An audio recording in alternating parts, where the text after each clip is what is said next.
श्री साई सच्चरित्र अध्याय 21। 1 श्री भी एच ठाकुर, 2 श्री अनंतराव पाटणकर और 3 पंढरपुर के वकील की कथाएं। इस अध्याय में हेमाडपंत ने श्री विनायक हरिश्चंद्र ठाकुर बी ए श्री अनंतराव पाटणकर पुणे निवासी तथा पंढरपुर के एक वकील की कथाओं का वर्णन किया है। ये सब कथाएं अति मनोरंजक हैं। यदि इनका सारांश मननपूर्वक ग्रहण कर उन्हें आचरण में लाया जाए तो आध्यात्मिक पथ पर पाठकगण अवश्य अग्रसर होंगे। प्रारंभ। यह एक साधारण सा नियम है कि गत जन्मों के शुभ कर्मों के फलस्वरूप ही हमें संतों का सान्निध्य और उनकी कृपा प्राप्त होती है। उदाहरणार्थ हेमाडपंत स्वयं अपनी घटना प्रस्तुत करते हैं। वे अनेक वर्षों तक बंबई के उपनगर बांद्रा के स्थानीय न्यायाधीश रहे। पीर मौलाना नामक एक मुस्लिम संत भी वहीं निवास करते थे। उनके दर्शनार्थ अनेक हिंदू, पारसी और अन्य धर्मावलंबी वहां जाया करते थे। उनके मुजावर पुजारी ने हेमाडपंत से भी उनका दर्शन करने के लिए बहुत आग्रह किया, परंतु किसी न किसी कारणवश उनकी भेंट उनसे न हो सकी। अनेक वर्षों के उपरांत जब उनका शुभ काल आया तब वे शिरडी पहुंचे और बाबा के दरबार में जाकर स्थायी रूप से सम्मिलित हो गए। भाग्यहीनों को संत समागम की प्राप्ति कैसे हो सकती है? केवल वे ही सौभाग्यशाली हैं जिन्हें ऐसा अवसर प्राप्त हो। संतों द्वारा लोक शिक्षा। संतों द्वारा लोक शिक्षा का कार्य चिरकाल से ही इस विश्व में संपादित होता आया है। अनेकों संत भिन्न भिन्न स्थानों पर किसी निश्चित उद्देश्य की परंतु पूर्ति के लिए स्वयं प्रकट होते हैं। यद्यपि उनका कार्यस्थल भिन्न होता है, वे सब पूर्णतः एक ही हैं।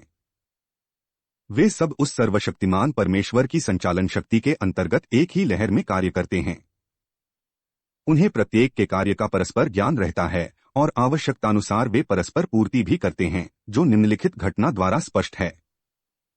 श्री ठाकुर श्री भी H Thakur B a revenue विभाग में एक कर्मचारी थे। वे एक समय भूमिमापक दल के साथ कार्य करते हुए बेलगांव के समीप वडगांव नामक ग्राम में पहुंचे। वहां उन्होंने एक कांडी संत पुरुष अप्पा के दर्शन कर उनकी चरण वंदना की। वे अपने भक्तों को निश्चलदासकृत विचार सागर नामक ग्रंथ, जो वेदांत के विषय में है, का भावार्थ समझा रहे थे। जब श्री ठाकुर उनसे विदाई लेने लगे तो उन्होंने कहा, तुम्हें इस ग्रंथ का अध्ययन अवश्य करना चाहिए और ऐसा करने से तुम्हारी इच्छाएं पूर्ण हो जाएंगी तथा जब कालांतर में तुम उत्तर दिशा में जाओगे तो सौभाग्यवश तुम्हारी एक महान संत से भेंट होगी, जो मार्ग प्रदर्शन कर तुम्हारे हृदय को शांति और सुख प्रदान करेंगे। बाद में उनका स्थानांतरण जुन्नर को हो गया, जहां की नाणे घाट पार करे जाना पड़ता था। यह घाट अधिक गहरा और पार करने में कठिन था, इसलिए उन्हें भैंसे की सवारी कर घाट पार करना पड़ा, जो उन्हें अधिक असुविधाजनक तथा कष्टकर प्रतीत हुआ। इसके पश्चात उनका स्थानांतरण कल्याण में एक उच्च पद पर हो गया और वहां उनका नाना साहेब चांदोरकर से परिचय हुआ। उनके द्वारा उन्हें श्री साई बाबा के संबंध में बहुत कुछ ज्ञात हुआ और उनके दर्शन की तीव्र उत्कंठा हुई। दूसरे दिन ही नाना साहेब शिरडी को प्रस्थान कर रहे थे। उन्होंने श्री ठाकुर से भी अपने साथ चलने का आग्रह किया। ठाणे के दीवनी न्यायालय में एक मुकदमे के संबंध में उनकी उपस्थिति आवश्यक होने के कारण वे उनके साथ न जा सके। नाना साहेब अकेले ही रवाना हो गए। ठाणे पहुंचने पर मुकदमे की तारीख आगे के लिए बढ़ गई, इसलिए उन्हें नाना साहेब का साथ न देने पर पश्चाताप हुआ। फिर वे शिरडी पहुंचे, तब वहां उन्हें ज्ञात हुआ कि नाना साहेब पिछले दिन ही यहां से चले गए हैं। वे अपने कुछ मित्रों के साथ, जो उन्हें वहीं मिल गए थे, श्री साईं बाबा के दर्शन को गए। उन्होंने बाबा के दर्शन किए और उनके चरण कमलों की आराधना कर अत्यंत हर्षित हुए। उन्हें रोमांच हो आया और उनकी आंखों से अश्रुधाराएं प्रवाहित होने लगीं। त्रिकालदर्शी बाबा ने उनसे कहा, इस स्थान का मार्ग इतना सुगम नहीं जितना कि कांडी संत अप्पा के उपदेश या नाणे घाट पर भैंसे की सवारी थी। आध्यात्मिक पथ पर चलने के लिए तुम्हें घोर परिश्रम करना पड़ेगा, क्योंकि वह अत्यंत कठिन पथ है। जब श्री ठाकुर ने सारगर्भित शब्द सुने, जिनका अर्थ उनके अतिरिक्त और कोई न जानता था, तो उनके हर्ष का परावार न रहा और उन्हें कांडी संत के वचनों की स्मृति हो आई। तब उन्होंने दोनों हाथ जोड़कर बाबा के चरणों पर अपना मस्तक रखा और उनसे प्रार्थना की कि प्रभु मुझ पर कृपा करो और इस अनाथ को अपने चरण कमलों की शीतल छाया में स्थान दो। तब बाबा बोले, जो कुछ अप्पा ने कहा वह सत्य था।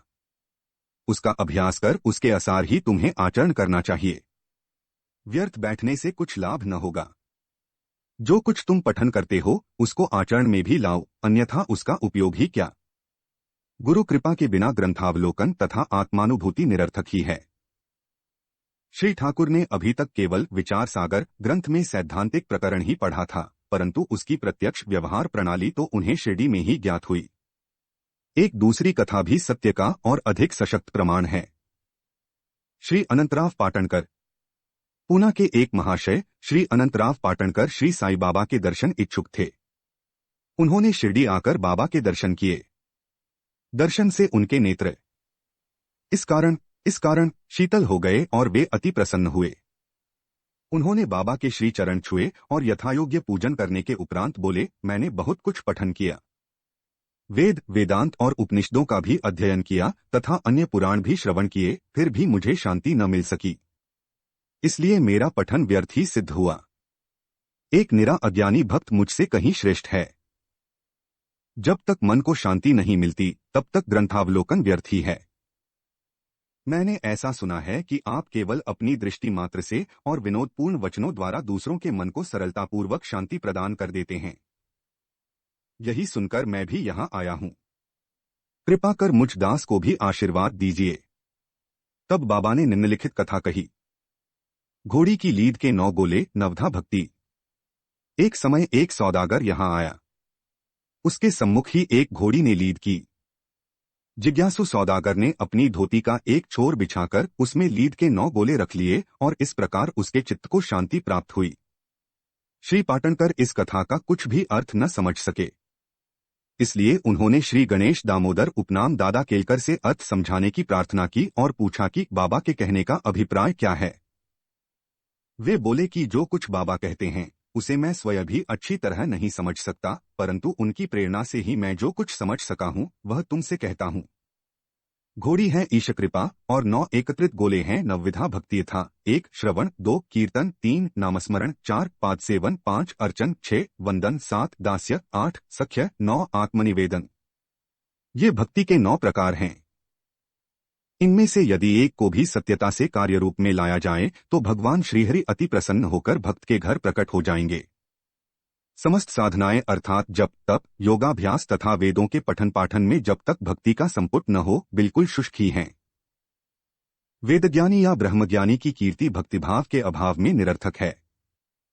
1 श्रवण कीर्तन विष्णोः स्मरणोपाद सेवन, अर्चना वंदना दास्यन सख्यम आत्मनिवेदन। आवश्यकता है तो केवल पूर्ण भक्ति की।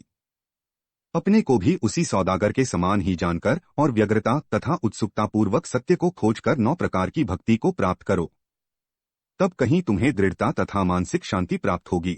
दूसरे दिन जब श्री पाटणकर बाबा को प्रणाम करने गए तो बाबा ने पूछा कि क्या तुमने लीद के 9 गोले एकत्रित किए।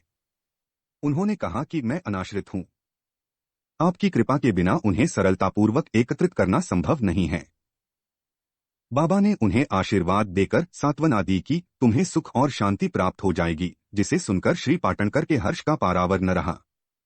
पंढरपुर के वकील। भक्तों के दोष दूर कर उन्हें उचित पथ पर ला देने की बाबा की त्रिकालज्ञता की एक छोटी सी कथा का वर्णन कर इस अध्याय को समाप्त करेंगे। एक समय पंढरपुर से एक वकील शिरडी आए।